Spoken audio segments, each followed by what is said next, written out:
right, it's your boy Recruit Zero, still here, live at Render ATL.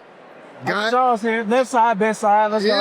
You know, season 2 still rolling. We got more episodes, but we getting all the experts we can while we here at the wonderful experience of Render ATL. So we got another cybersecurity expert here, Justin Crowder. We're gonna let him introduce himself and then get right into the conversation.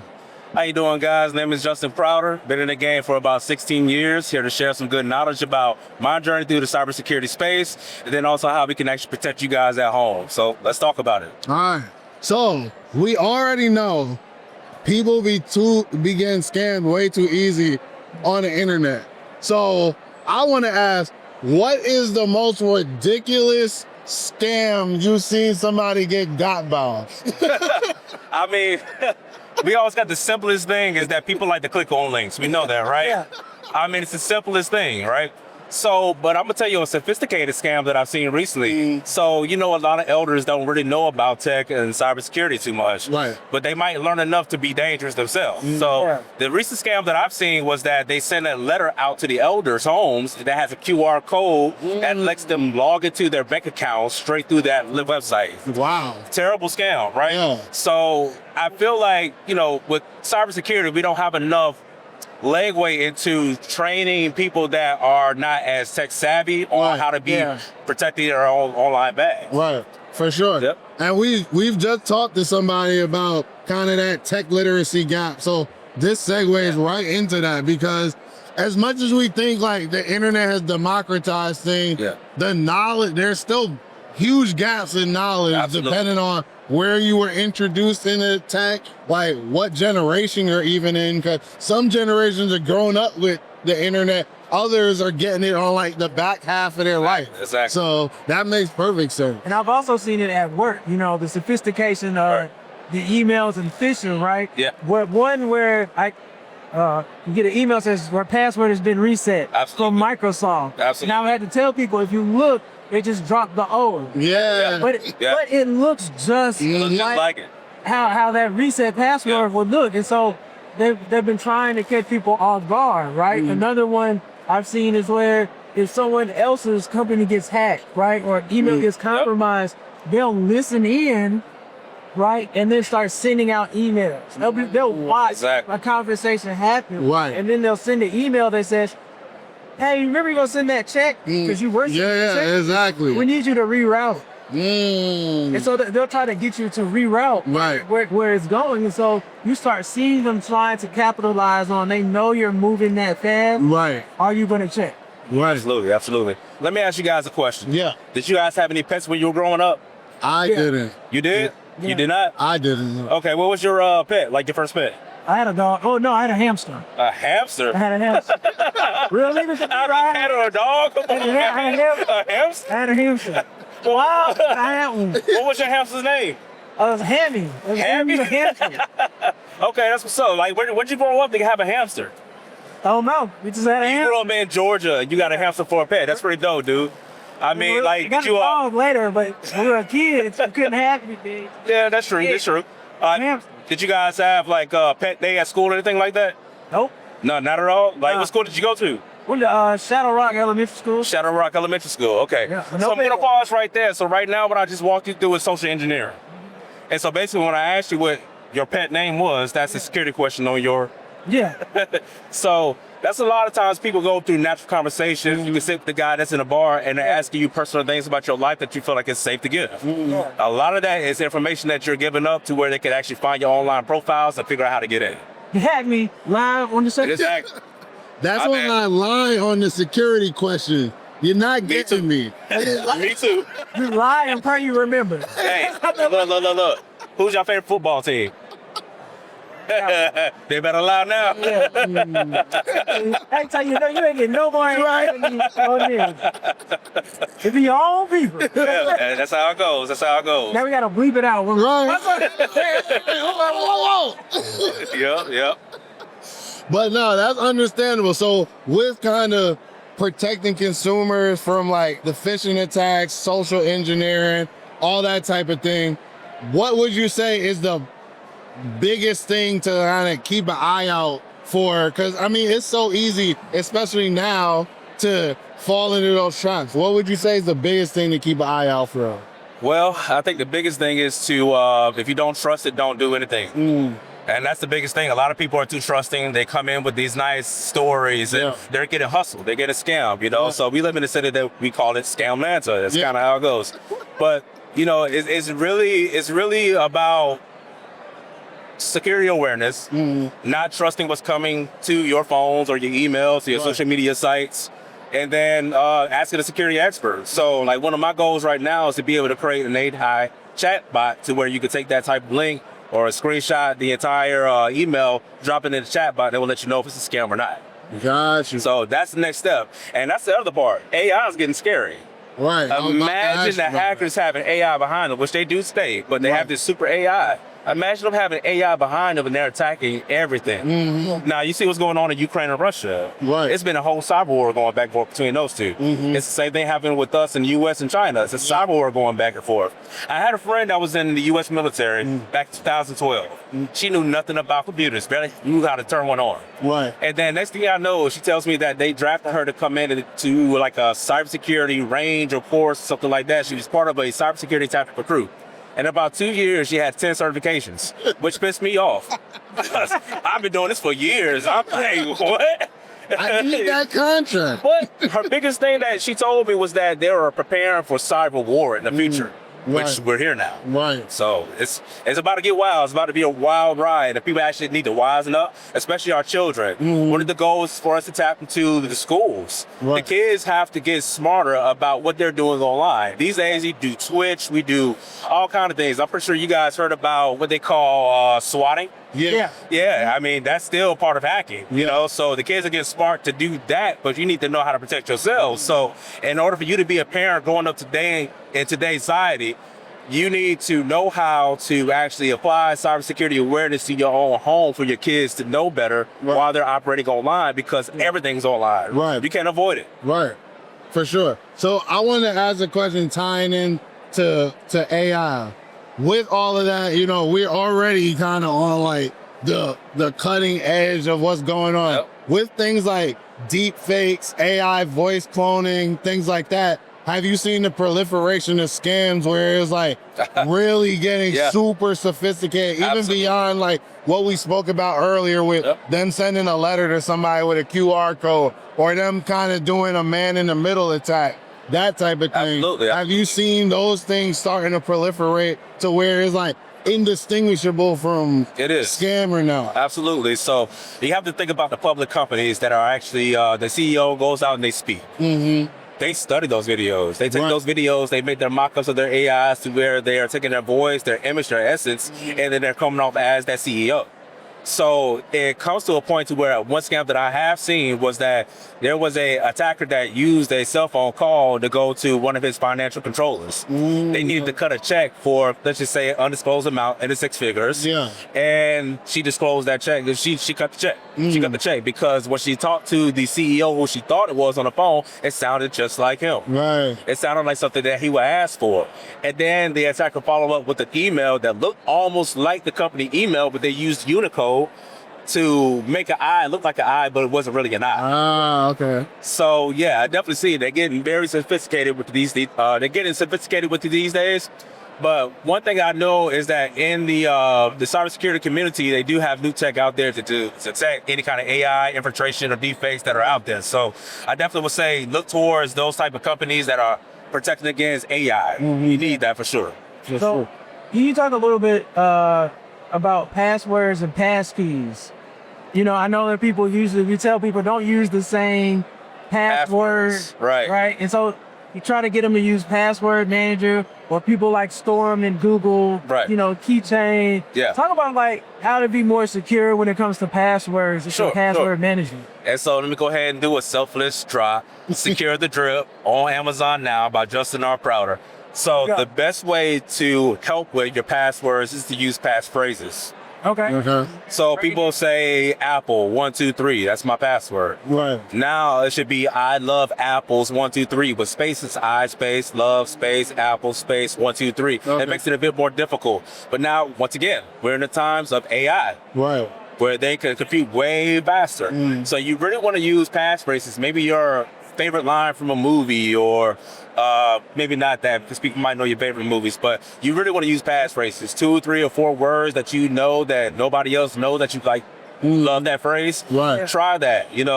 And then also you do have password generators that can help you as well to be able to create your passwords, but you do have password lockers to where you can save your passwords in. So a lot of times for us, we'll say it's a bad thing for you to save your passwords to the browsers. Password managers on browsers don't do it because you can scrape that. You can get that off your browser easily.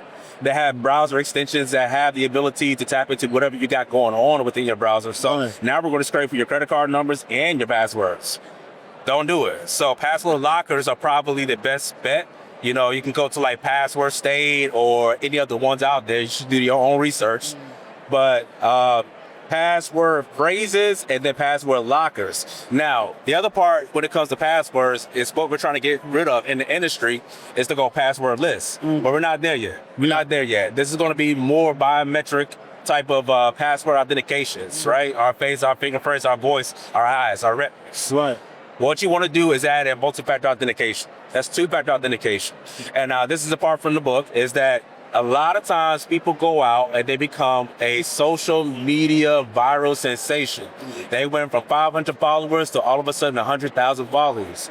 They never put two-factor authentication on their accounts. Next thing you know, an attacker takes their account over and they just lost all the money and opportunities that they had. Right. So you want to do two-factor authentication. And then another piece of advice that I have is that I have like maybe 15 different emails. I got a lot of stuff going on, right? Yeah. So I got bank accounts, I got social media, I got all other kind of accounts out there. You want to separate those out.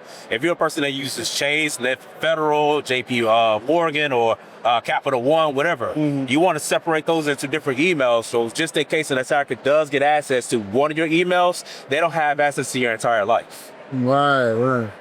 Now let me ask you this: if I'm listening and I can hear someone's mom, I ain't doing all that. Right? Like I can hear it. Yep. And in some ways people kind of get defeated because it's like, I just want to go check this. So I just want to check on my son or my cousin or my friend. Why do I need 80 different passwords, or I got to do all this? Do we think we'll ever get to a space where we'll go all the way back to like the early internet days before like the hacking really got big and widespread, where people just can jump on the internet and be safe and be connected? Or will it always be a thing of, it's too late now, the genie's out of the bottle? Nah, we will never be back those times. We will never end those times, really, but it will never be safe, honestly. I mean, and the crazy thing about it is, like, from my perspective, I feel like we have a lot of superpowers out there that are creating certain attacks just so they can continue to fuel the cybersecurity industry. It's like a money ploy. But like I said, it would never be safe. Right. You just have to do due diligence and do care. Due diligence is to know, to be aware, to learn the information, to learn how to secure your websites, secure your social media accounts, secure your cell phones, your home, your internet. Your internet is a wide open space when you go to home networks, because a lot of people don't understand how to apply cybersecurity though. Right. This is why people get swatted. But that's the due diligence. The due care is to actually do it. Right. Go do it. Go put two-factor authentication on your phone. Put private internet access or VPN on your phone or your devices. Xbox and PlayStation for the kids, they have the ability for you to put private VPNs on those now. So that way people that get swatted can't get swatted because it's not their real IP address. They're operating through proxies. Okay. VPN on my stuff. Yeah, well, I'm about to say, I ain't got none of those Strings. Yeah. I just be playing games, man. Yeah. I thought I was good in GTA. I mean, but think about it. And now I got SWAT in my house. That's it. I mean, you're playing games and having a good time, but just know that sometimes you might have some malicious threat actors on the other end that's pulling your IP address. And then if your home internet service, I think you guys had Ace earlier, he stated that you might want to use guest networks and then your own private network, which is awesome. So you should do that. But they also do have Wi-Fi modems and routers that have security built in them as well, which is like a firewall. Right. Yeah. You want to be able to limit the traffic that's going to be used inside of your network. And then you'll also want to be sure that you kind of keep people off your guest network as well, because for a few people I've seen that use IoT devices like doorbells and cameras, and they put them on the guest network, but then you put the guests on that guest network and they still got access to all of those too. You never know that their laptops could be full of malware. Right. It's going to tap right into your IoT devices, and then now your guest network is infiltrated. Got you. Okay. It's a whole world. That's The a best lot. thing I say is just follow the easy steps. If you look at my book, Secure the Drip by Justin R. Crowder on Amazon, Here we go. go to your 10 steps in the cheat sheet that I provided, and then you will be able to start being a bit more cyber safe. Right. Yeah, Let me ask you this. We'll do a little myth busters real quick. sure. I had somebody tell me, an older dude who worked in IT for a long time, he said, hackers and whoever don't really care about you individually. Correct. No one's really looking for you. If they're going to go for jail time or something or risk, whatever it is by hacking, they want the bank, they want, the big corporations, and something that you might just already be in, and then you just get swept up on. Is that Right. still true, or are people being individually targeted now? So it depends on who you are. So you could be a hacktivist and you're hacking for whatever political reason. Right. You don't really care about the money, or you do care about the money, or you might be a celebrity and I am targeting you. So you have to think about in the sense of corporate Americas where you have executives and they want to go after that specific executive, like the example I gave earlier about the deepfake. That's called spear phishing. They go directly for that one person.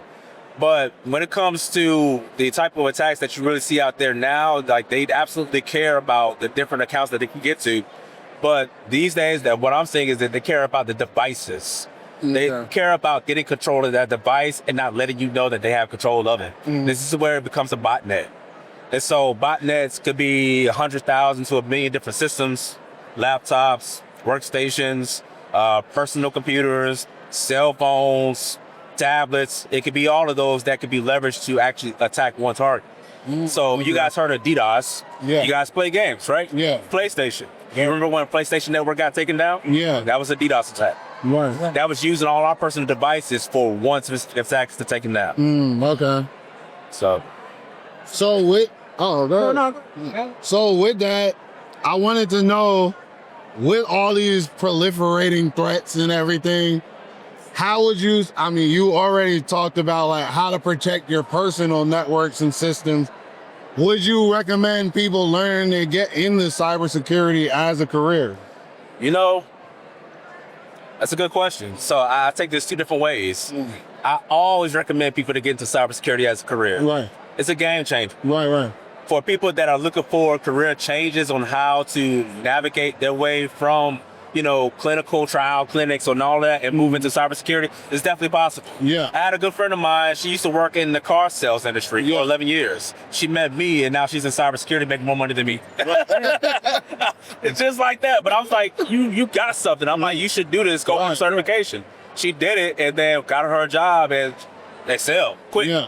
Now, I would say for personal, like, you should still get into cybersecurity. Get to the basics. Right. At least learn what cybersecurity is about and how to apply it to your personal life. Right. Because it's a trait. Yeah. It's a skill that you will be able to take with you throughout the rest of your life to where you can actually spread it around to other people. Gotcha. Okay. So, yeah, like I said, it's 2-pronged. You need to know it personally and also for your career. Man, I need to learn you hack me in 5 minutes. Right. Let me ask you this. I read this article on Wired, right? They were talking about quantum computing. And they were saying, like, basically, once quantum computing gets here, it's over. It's over with. Cause it can like break blockchain and all that. Yeah. So let me say this. It's already here. Okay. Well, It's a public. it's been a good run, guys. Is it public? It's not public yet. Yeah. You know how the military operates? Yeah. They have things 10 to 15 years in advance before they release it. Right. You remember when we were playing Call of Duty back in the day? And they had the drones that you could fly around? Yeah. Now everybody has drones. Right. Yeah. Look at the games. They're telling you everything you need to see. That's true. But quantum computing is going to be a dangerous space. You have super AI. Things are going to get ugly in the future. And I feel like a lot of companies will need to learn how to operate offline eventually. There's one thing called business continuity and then disaster recovery. Business continuity is that if I get hacked and you guys take down my business, can I still operate? Right. A lot of companies that are full digital do not know how to operate without the internet. So, quantum computing is definitely going to change a lot in the future. AI is going to take over. There's no telling where we're going to be at in the future, but, we're here for the ride. Hopefully you guys kind of jump on board and really do some cyber hygienes for yourself. Yeah. And then be prepared. That's so interesting. Let me ask you this. Because like with quantum computing, let's say I wanted to be one of those people, you know, we used to call them Luddites back in the day, right? Like that the bug out bag. Yeah. They didn't have an iPhone. Just when iPhone like just came out, they're like, I'm not getting on. Right. Yeah. Let's say I wanted to erase my digital footprint as much as possible, right? Yeah. It's hard, but you know, they say there are companies that can, you know, erase some of it. You know, let us know. Is that kind of like not really true? How does that work? No, it's not true. It's not true. Oh, there we go. I mean, they could erase some of it for it to appear right now live. Right. Yeah. But once it's out there, it's out there. So I'm going to give you one website you go check out. It's called archive.org. Yeah. Take a look at it. And then look at YouTube or just type in any kind of website that you want to type into. It will show you the full history of that site. Meaning that it can go back 20 years to when the site first came into play, and it will go year by year, month by month with snapshots of how it changed or what's different. So that's kind of the same thing that happens with your personal information. This snapshot is going to be saved out there. Once you put it on the internet, it belongs to the internet. Right. But when everybody, like you said earlier, just a minute ago, but everybody going digital, right? Like you can't do anything filling out a form anymore. You can't go to the dentist office. Correct. You get your teeth cleaned, fill out forms. Correct. You go to the doctor, forms. You go anywhere, it's all forms on the internet. So it's one of those things where, you know, without being like too morbid, right? Right. Now we talked about this, you know, in our cyberpunk hellscape. Yeah. So where it's almost like you just kind of have to accept it and be as safe as possible, but accept that one day it might be your turn. Absolutely. And that's the true thing. So it's not about if it's going to happen. It's just about when. When is it going to happen? When is the breach going to occur? Because it's going to happen regardless. It doesn't matter who you are. We can see in recent news that they're taking down federal governments. They're taking down major companies that's supposed to have all of the security behind them. Right. And we do know about that one big company out there. All you cybersecurity people know who I'm talking about. That happened in 2024 that took down half the world. That's supposed to protect us. It happened, you know. Yeah. So it's like it's not about if it's going to be when it happens. You just have to be the best prepared for yourself. So you know, whatever you're doing in your personal lives, just make sure once the attacker gets it that they don't put something out there that you don't want to be seen. And that's just straight up. Like no games with that one. You know. So once again, it's the best to at least have the best cyber hygiene that you can have. You know, you don't want an attacker to get to the point to where they're taking your identity and they're signing up for credit cards in your name and they're ruining everything that you got. You know, that would be another little segue into what we call building out, you know, trust or financial literacy. Right. You know what I mean? How to protect everything else. Right. But when it comes to cybersecurity, like it's already going to happen. You just have to make sure that you are protecting you're protecting yourself the best way that you can. Let me ask, this is my final question. In terms of like keeping things tight. Is limiting your social media or having less social media helpful in keeping yourself secure? Like because you're not giving out as much information or you're not consistently giving live updates that someone could get a Yeah, absolutely. I mean, think about AI. How does AI learn? It has to actually see the content that you put out there in the publications, and it learns about you, and then it can adapt and give you recommendations about you. Right. Now, realistically, we'll say the government has a profile on us already. And they could probably go into a folder and click it about 1, 2, 3, 4, 5, 10 to 100 different folders that tells everything about you, your personality, your characteristics, where you're from, what you're into. They already have those profiles built on us. Right. So it's already there. Your information is already out there. It's just how to protect your own personal devices that you have now in order for you to continue to feed your families. That's like the most important part. But as far as your identity, it's already out there. Yeah. Listen. All right. So, I mean, you dropped a lot of information and now we're all worried. But if there's one takeaway you can give for the audience before we wrap it up, what would it be? Man, my one takeaway. I will say that you should dream big. I have a mantra that I go by. It's called dreams goes reality. You know, if you want to get into the cybersecurity space and it's a dream of yours, you have to be able to actually do the hard enduring work to make it a reality. So once you make it a dream, it becomes a goal. You do the work will pay off to where it becomes reality. So for the ones that really want to get into the tech space or learn how to secure yourself, all you have to do is just start. Just begin. It's a process always. Your life is a process, but in order for you to actually spawn off new processes, you just have to get started. That's it. Dreams goes reality. Justin R. Crowder, Secure the Drip. Check me out. Amazon. Thank you. Yes, sir. So that is Ultimate Blerds. Once again, it's your boy Recruit Zero. It's a boy Uncle Charles who's been hacked. And we'll be back with the next episode if we haven't been hacked. So just wait and see. Peace. Peace.